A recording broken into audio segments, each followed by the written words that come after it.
Petrol bunk లో వస్తే గొడవ వద్దనిస్తాను అనుకోలేదు. హలో గైస్, ఈ రోజు ఏంటంటే వేలి ట్రిప్ వేస్తాం అన్నమాట.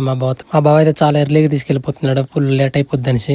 వేలు వెళ్తున్నాం అనేసి హెల్మెట్ కూడా వేసుకున్నాం, ఇంకా రెడీ అయిపోయాం, ఇంకా బయలుదేరిపోవడమే. మొత్తానికి అయితే స్టార్ట్ అయిపోయామా. ఇదేంది రోబో పెట్రోల్ బంక్ లో ఇంతమంది జనాలు. పెట్రోల్ అయితే కొట్టించాం ఫుల్ ట్యాంక్. ఈ పెట్రోల్ తోనే వేలు మొత్తం కవర్ అప్ చేసేయాలి. పెట్రోల్ బంక్ లో చిన్న మిస్ అయింది. మా బావ ఏమో వీడియో తీస్తుంటే ఇందిరా వీడియో తీస్తున్నాం అనేసి అంటున్నాడు మా వాడికి. ఆడేమో ఫుల్గా రెచ్చిపోతున్నాడు, ఏదో అనిస్తున్నాడు. మాకే ఫుల్ చిరాకు వచ్చినా కూడా అలాగున్నాం. సరేలే గొడవలు ఎందుకు అనేసి మేము ముందుకు వచ్చేసి అంకుల్ అనేసి ప్లాంక్ ఇచ్చాం. ఆడ ఇంకా సాక ఇప్పుడు అలా చూస్తున్నాడు. ఇప్పుడు అక్కడ మనం గెలిచినట్టు ఆడ ఇగో మొత్తం తగ్గిపోయింటది. సో ఏదైతే ఏమైంది మొత్తానికి అయితే వచ్చాం. రోడ్ అయితే అసలు బాగాలేదు, కొన్ని ప్లేస్ లో జారుతుంది. జీమాల్ నుంచి పాటలే రోడ్ అనమాట. అసలు ఇంకా పూర్తి అవ్వలేదు, అసలు బాగాలేదు రోడ్డు. టూరిస్టులైనా ఎవరైనా కొద్దిగా చూసుకుంటూ డ్రైవింగ్ చేయండి, అసలు బాగాలేదు రోడ్డు. నేనైతే ఇంకా డ్రైవింగ్ చేయలేకపోతున్నాను, నాకైతే ఇప్పటికే ఫుల్ గుద్ద వసిపోయింది. అలా అనేసి మా బావకి అయితే డ్రైవింగ్ ఇచ్చాను. ఇంకా ఫైనల్ అయితే ఫాడర్ వచ్చాం. ఇంకా సగం జర్నీ చేయాలి, ఇంకా వేలు వెళ్ళాలంటే. రోడ్ ఏం బాగాలేదు కదా, నాకైతే ఇదేం బాధ బాబు అనిపిస్తుంది. ఆర్డర్ వచ్చాకైతే మా బావకి అయితే డ్రైవింగ్ ఇచ్చాను, నేనైతే ఇంకా డ్రైవింగ్ చేయలేను అనేసి. మా వీడియో ఎట్లా అనిపించింది కామెంట్ చేయండి. సరే మరి ఉంటా, బాయ్. నెక్స్ట్ వీడియోలో కలుద్దాం జర్నీ వ్లాగ్ తో అరకు వెళ్ళేదాకా.